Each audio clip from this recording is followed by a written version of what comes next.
Amen po ba? Sige, talo na tayo sa isang verse, malapit na. Verse 12 ng Matthew 24. Ano yung sinabi ng verse 12 ng Matthew 24? Talo na tayo. Sabihin nga po natin, stand firm. Stand firm. Another word, endure. Endure. Meaning where there is troubles and pain, you need to endure for the sake of Jesus. That's it. Jesus is the way, the truth, and the life, and no one comes to the Father except through Him. Jesus. So endure till the end. Amen.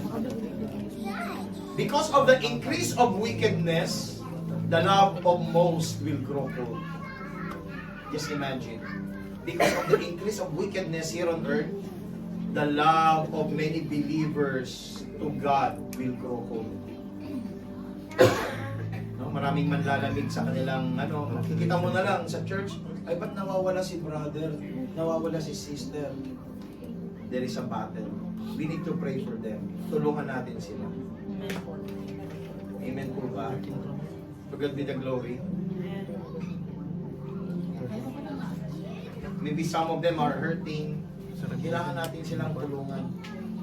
We should help them. Some of them broken heart.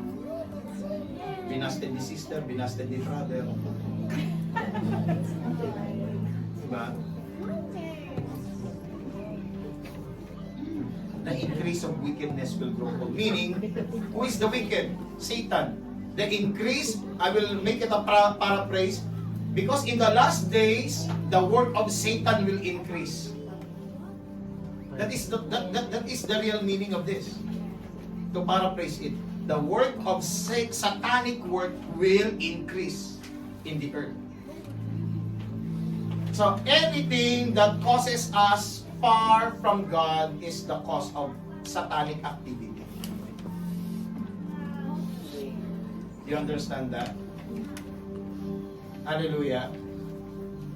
Pag pupunta ng Atlantis, walang problema, 300 dirham. Ang bagay sa church, laki naman.